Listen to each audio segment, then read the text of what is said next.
Ya, halo semuanya. Kembali lagi sama gua di sini yang akan ngajak lo semua untuk mengolah rasa dalam setiap romantika. Gimana kabar lo hari ini? Harapan gua kabar lo baik-baik aja.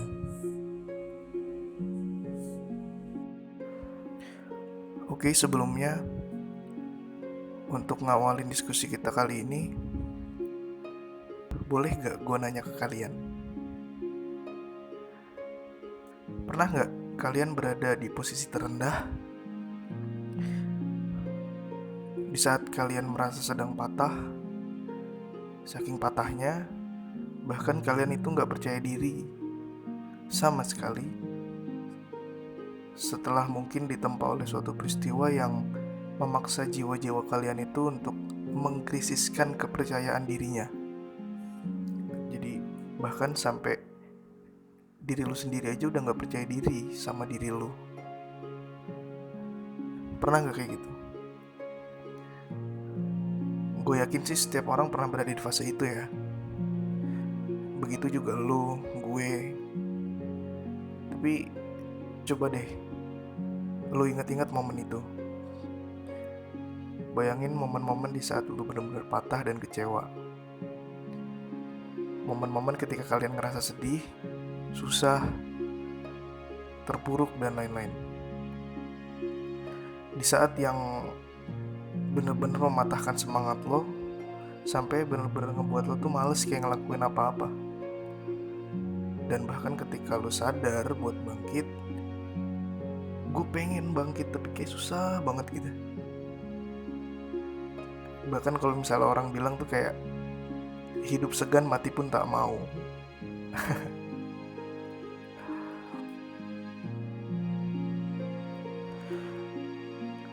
Terus kalau misalnya udah lu ingat, coba deh lu resapin. Lu ingat momen-momen itu di masa sekarang.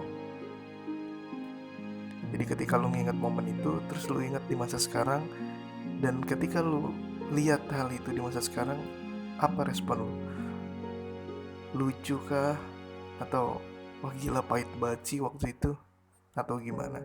Atau bisa aja ketika lu ingat waktu itu justru kayak waktu itu adalah waktu dimana lu bisa bangkit, bisa memulai semua pembelajaran tentang hidup dan bisa mencapai apa yang lu capai sekarang.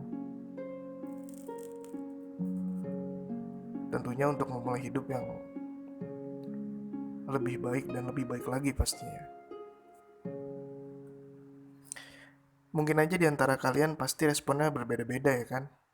Karena setiap rasa berhak untuk bebas merespon dari segala kejadian-kejadian yang pahit seperti itu. Tapi coba deh bayangin kayak sakit gitu kan, gak enak banget gitu. Nah ketika lo rasakan hal itu sekarang, terus coba deh sekarang agak sedikit kita balik.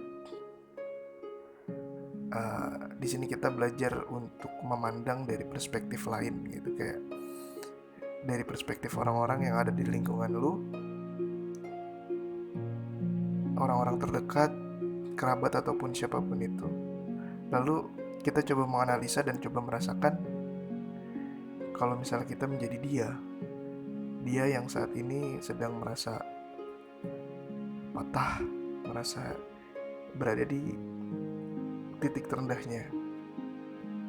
Lalu coba kita rasain bagaimana ketika kita menjadi dia dan merasakan keterpurukan itu. Lalu kita bisa ngelihat bagaimana respon-respon mereka, aura-aura yang mereka bawa ketika mereka berada di titik ini sekarang.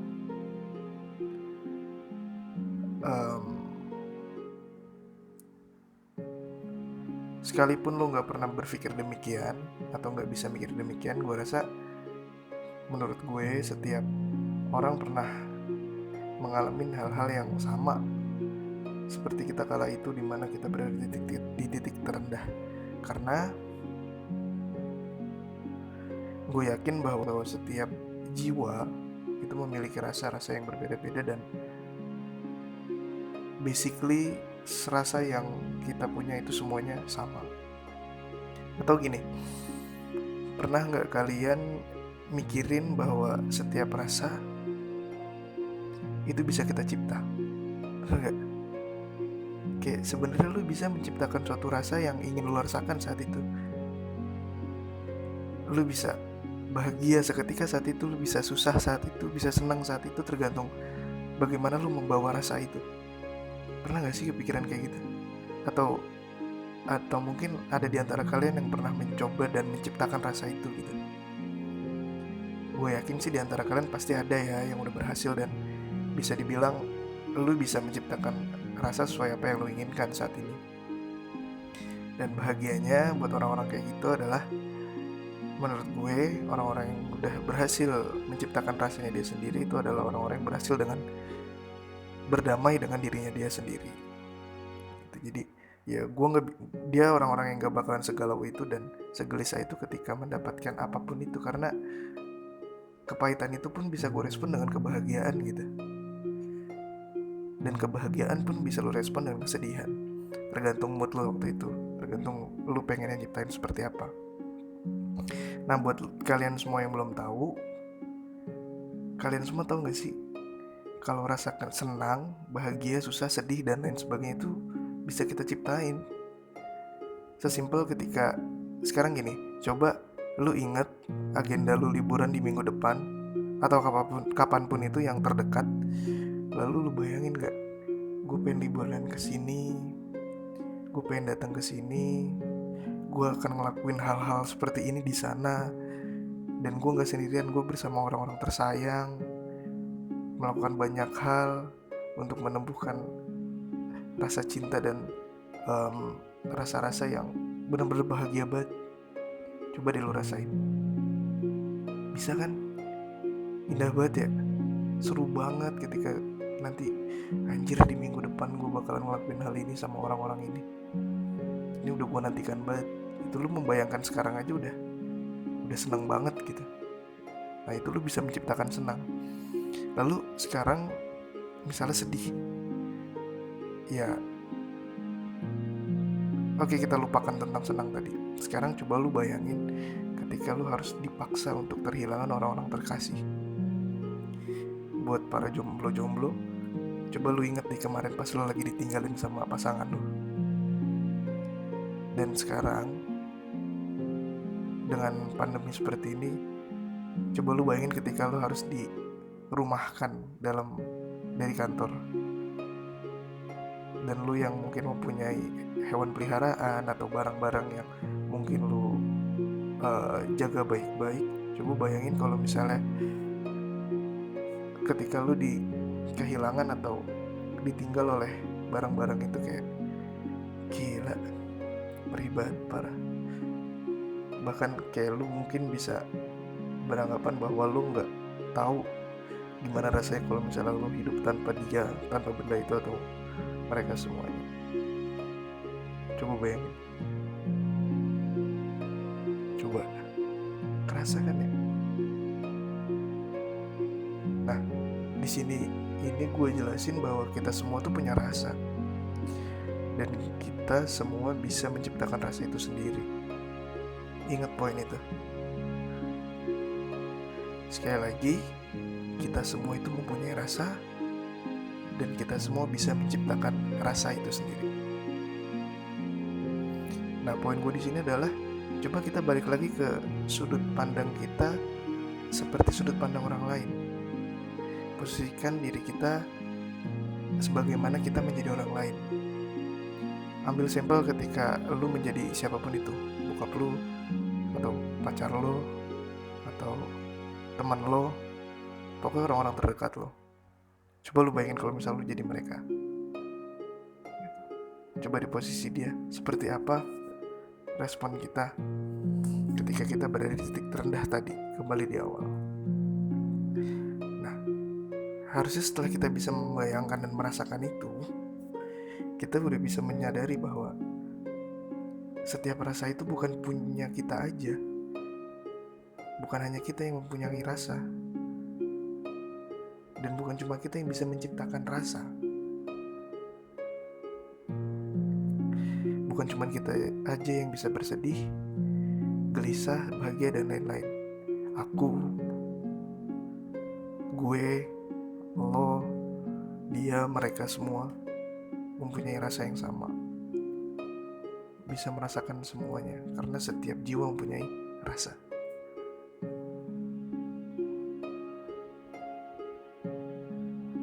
Nah, semua pernah berada di posisi itu yang tadi gue bilang di awal, bahwa pernah berada di titik terendah atau suatu kondisi di saat kita seakan-akan benar-benar gak tahu apa yang kita lakuin. Saat dimana semua rasa kepercayaan diri itu hilang, semua kegelisahan tumbuh bagaikan tanaman yang dikerumuni oleh bibit-bibitan gitu. Sulit memang, dan amat sangat gak nyaman. Dan yang lu perlu ketahui lagi, bukan berarti setiap diri tuh diharuskan untuk mengizinkan rasa itu hadir. Nah, kembali lagi ke responnya itu tadi yang gue bilang. Apalagi sampai menguasai, bahkan mengeksploitasi diri, melakukan hal-hal bodoh yang seharusnya mungkin tidak kita lakuin. Nah, justru yang harus kita sadari adalah bahwa semua diri pun berhak untuk menolak dan sama sekali tidak mengizinkan rasa itu hadir, apalagi sampai mempengaruhi. Oke. Nah, coba kalau misalnya kita teliti dari awal. Poin pertama adalah setiap jiwa itu memiliki rasa. Jadi bukan cuma lo aja yang mempunyai rasa, tapi orang lain juga sama.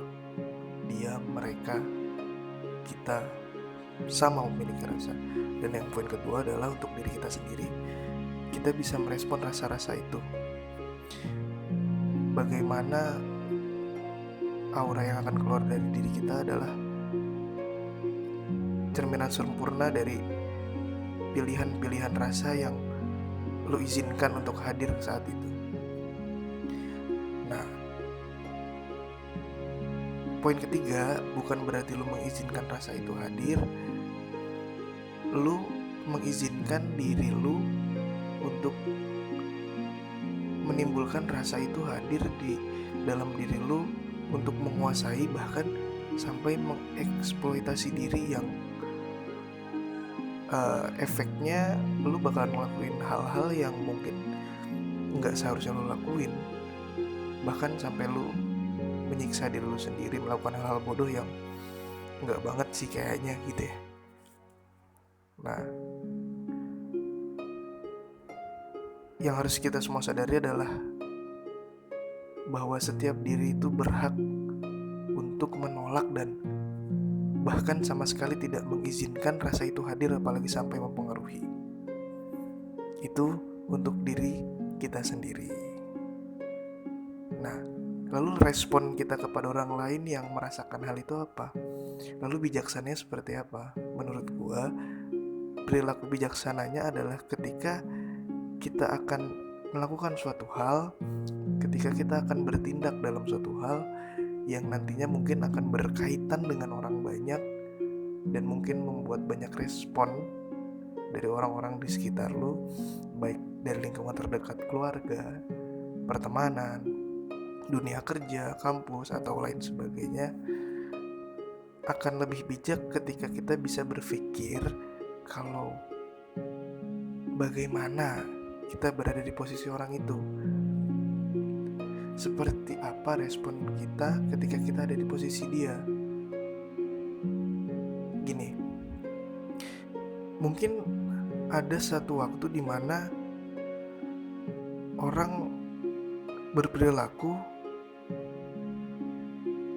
yang membuat kita itu marah, yang membuat kita itu kayak jengkel banget sama dia, gitu kan? Pasti pernah, entah teman atau siapapun itu, ya kita berhak untuk marah atas apa yang dia lakukan. Nah, tapi kan bijaksananya ketika kita merasakan itu dan kita bisa semarah itu, bijaksananya adalah sebelum kita marah, kita bisa memikirkan, ketika gue marah seperti ini, lalu dia responnya seperti apa, dia nerima apa enggak, sakit hati atau enggak. kalau misalnya kita semarah itu, apakah mungkin dia bisa nerima? Nah, biar lu gak semarah itu dan bisa meredam diri lu, coba lu posisikan diri lu berada di posisi dia, yang mungkin ketika lu gak sengaja ngelakuin suatu kesalahan sama orang lain, lalu orang lain bakalan semarah seperti apa yang akan lu marahkan waktu itu. Kan lu gak terima ya, kayak gila. Nah disitu lu bakalan timbul kata kayak, gila, ini mungkin gue nyakitin hati dia nih kalau misalnya gue akan marah seperti ini. Gue akan sesedih itu kalau misalnya gue berkata kasar sama kalau misalnya dia berkata kasar sama gue. Nah, itu meminimalisir untuk lu tidak semarah itu dan sebijaksana itu dalam merespon setiap kejadian-kejadian yang ada di dalam diri lu. Nah, kalau misalnya diri lu sendiri aja gak bisa nerima ketika lu ada di posisi dia, apalagi mereka, ya gak sih? Ingat ya sekali lagi, bahwa rasa itu bukan hanya milik kita. Dan gue yakin kita bisa secerdas dan sebijaksana itu. Sekali lagi, karena setiap jiwa itu memiliki rasa, dan rasa itu bukan hanya milik kita, lalu bukan berarti kita bisa enaknya marah sama orang lain, kita bisa berbuat jahat sama orang lain. Setiap lu akan melakukan hal-hal yang mungkin menyinggung perasaan atau menyakiti perasaan orang lain, kedepannya gue harap kita semua bisa untuk lebih bijaksana dan bisa lebih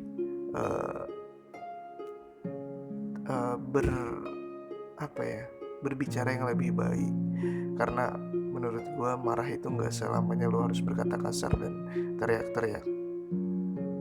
Ketika ada temen lu yang lagi bercanda di samping lu dengan mengejek-ngejek lu di hadapan orang lain, lalu lu cuman merespon kayak, maksud lu apa? Sesimpel kayak, maksud lu apa deh? Itu tuh dia kayak sedang dimarahi dan seperti lagi digampar, tau gak lu? Nah, lu di situ bisa menunjukkan bahwa sebenarnya gue marah, tapi gue gak norak. Dan lu bisa menunjukkan ke orang-orang bahwa, wah anjir, nih orang sebijaksana itu dalam meluapkan amarahnya. Seperti itu. Dan rasa-rasa lainnya, lu bisa sesedih itu, tapi lu bisa menahan. Lu bisa menjelaskan kepada orang itu bahwa lu terganggu dengan apa yang dia ucapkan, tapi tanpa harus merendahkan diri lu di hadapan orang lain. Oke? Ya mungkin sekian dari gue dalam perbincangan kita kali ini. Gue harap diantara lo semua ada yang mau diskusi sama gue, bisa lo ceritain apa yang lagi lo rasain. Lo bisa email ke alamat yang udah tertera di deskripsi itu, atau lo mau kasih saran untuk Romantika Rasa, kayaknya lo harusnya ngebahas ini deh kali ini, atau next video lo akan harusnya ngebahas ini. Ya lo bisa tulis di kolom komen, gue akan coba bahas itu. Dan terima kasih buat semuanya. Sekian untuk kali ini. Gue dari Romantika Rasa, dan have a nice day.